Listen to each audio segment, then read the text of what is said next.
Our pregame coverage continues from Morgantown, the round of 64 as James Madison takes on Kentucky. I'm Corey Spector, now joined by Director of Athletics Matt Roan. How are you? I'm doing well, Corey. How are you? I'm doing quite well. So the most important question I have for you to start here, you earned your law degree at Kentucky back in 2012. You're not rooting for both teams today though, right? No, my loyalty rests in purple and gold, and I was taught long ago that your loyalty really resides with the person who puts their signature on your paycheck, okay. And James Madison does that for me. Fantastic. Glad to hear that. I'm very curious as we go back to Sunday, your reaction, Selection Sunday, watching the show and seeing James Madison on the board.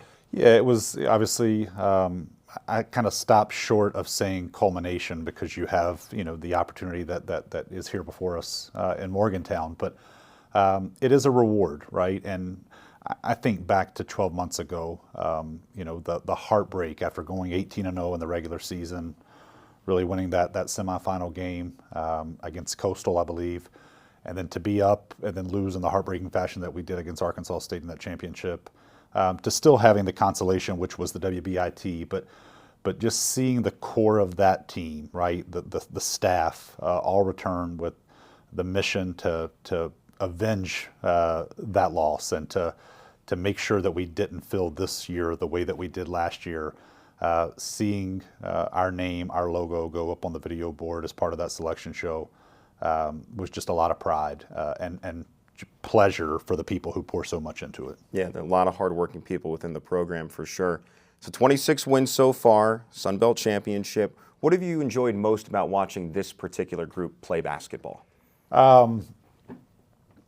One, the ability, right? I mean, when you talk about Peyton McDaniel, Ashanti Barnes, Bree Robinson, there's incredible talent, great basketball players that are coached very well. But I love seeing the pure joy that comes out when they play the game as well, right? To see how they interact with one another after great plays, right? They lift each other up when things maybe aren't going so great. There was a moment in time in Pensacola on that Monday when, we're up, start hot, they fight back, and at one point it was a 2-point game there in the second quarter. And I saw Peyton look at her teammates and say, we're okay, right? And so there's a confidence, there's a joy. It's a true team, and that starts with the head coach and all the way to the people who support it at the end of the bench and behind the bench. It's a lot of fun to see that group come together for a common goal. 2 of your 4 children, daughters, Yep. I know they come and watch the games a lot. So what type of example do you think these young women on the team set for young girls in the community? One, phenomenal examples. My 2 daughters are very different, right? My oldest is an athlete. She loves sports. She plays soccer. She thinks that she could play basketball, but she loves soccer. My youngest daughter is her mom molded over, right? Very artistic, performing arts, incredibly musically gifted, has a beautiful voice, incredibly proud of both of them. They really personify this notion of opposites attract, right? Because Mallory and I are just that as well, right? I can't sing for anything, and I don't know that she's ever shot a basketball. But that aside, how you work towards anything, right? To watch the dedication of this team, again, the sacrifice, whether you're pursuing soccer and goals and dreams and aspirations there, or whether you want to be a Broadway star, right? You have to attack it with, again, incredible discipline, energy. You can't get sidetracked, but I think it goes back to the decency too, right? You can have humility. You can be a decent person. You could do things and be competitive with a smile on your face. That's what this team represents to me and my kids.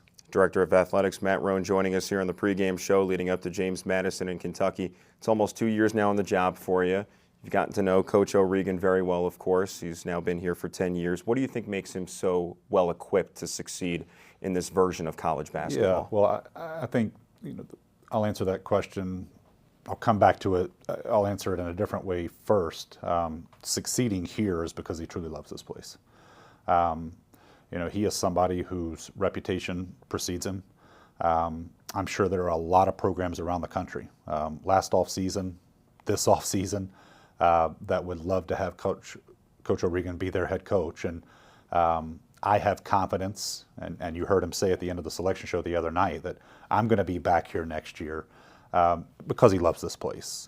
Kara loves this place. Their kids love this place, right? This is home. This is their school. But what I see, for him about why he's going to be successful in this era of women's college basketball, I still think the women's game has this notion of transformation, of valuing relationships. And not to say others don't, right? But you see it there. You see a core group return. You see a core group stay for several years, right? And, that doesn't happen but for their belief in him, their family's belief in him and his staff. The fact that he has proven that he can take a player in year 1 and year 2, year 3, year 4, they get better every single year. I think Sean is a tremendous coach. He's a tremendous person. And when those two things overlap, you see the results that you have right now. You mentioned continuity within a roster. No one better represents that than Peyton McDaniel. 153 games in her career, all with James Madison, yep. Over 2,300 career points.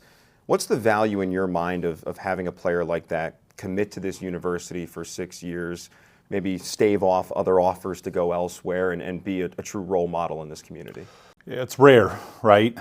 You don't see many Peyton McDaniel types anywhere anymore, across all levels of college sports and certainly college basketball. And, I will tell you in my career, being at Nichols for 3 years, being at EKU for 4, I obviously now concluding my second year here, I've had a little bit more longer time to develop a relationship and to really witness firsthand the generational impact that a player can have on a team. And there were several football student athletes that really my career or my tenure at Nichols overlapped with them and the success that we had in that program.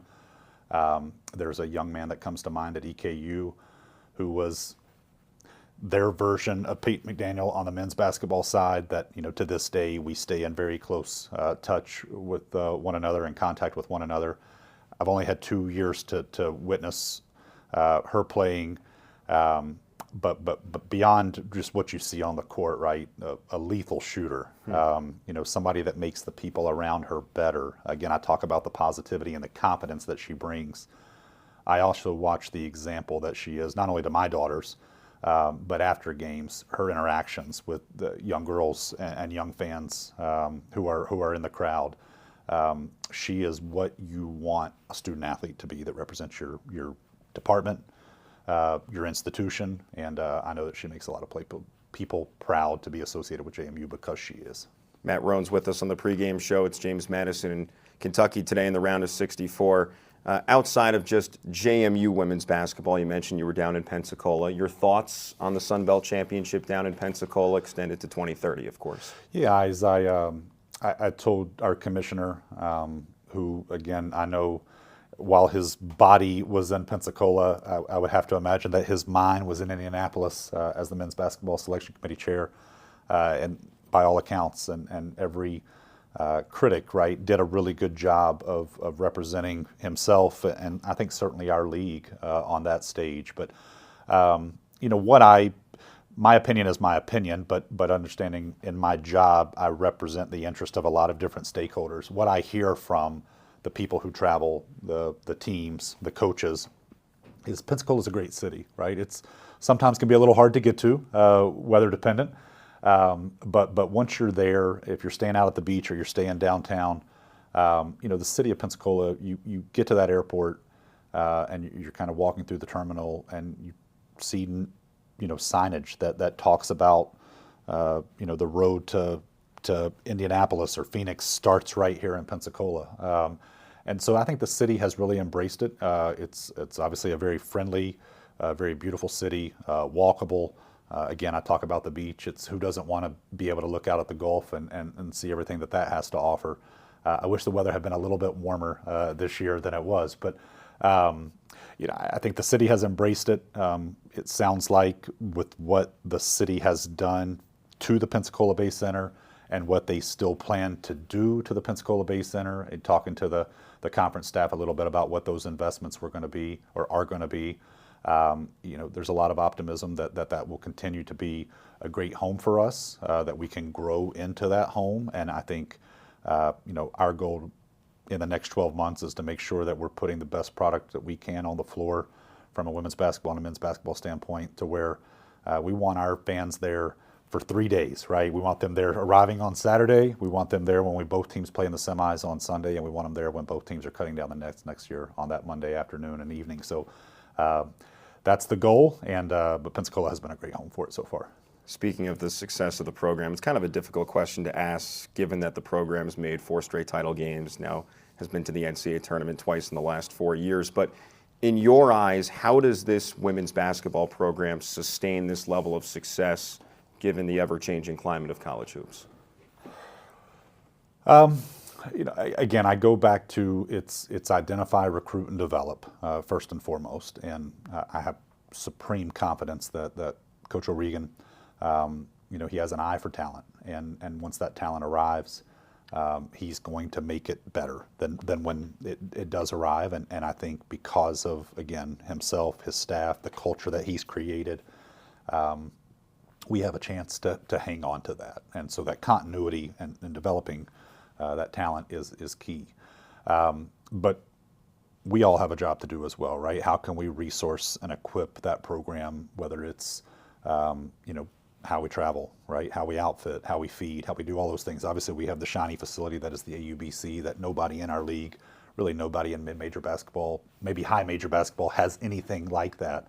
And so for us, it's just continuing to invest in our most important asset, which is people, and showing Coach and his staff that we appreciate them and we want to have that consistency.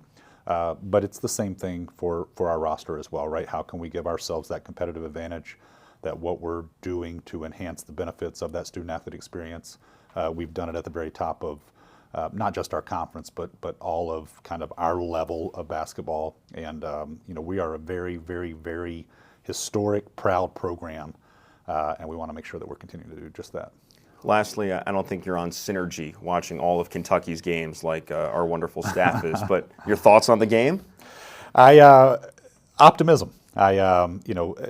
Certainly playing a phenomenal opponent that comes from a great league, and obviously the storyline is coached by one of the best in women's college basketball, a Hall of Famer at our place, right? But I like our group, right? And I think we have one of the best in women's college basketball coaching our team, and our roster is made up of young women who, again, exemplify everything that is right about college sports. And, oh, by the way, they just happen to be phenomenal basketball student athletes as well, who can defend, who can put the ball in the rim. And I say we roll it out and see what happens over these next 40 minutes. Let's do it. Yep. Let's do it for sure. Director of Athletics, Matt Roan, joining us. Thanks so much for the time. Thank you. I appreciate it.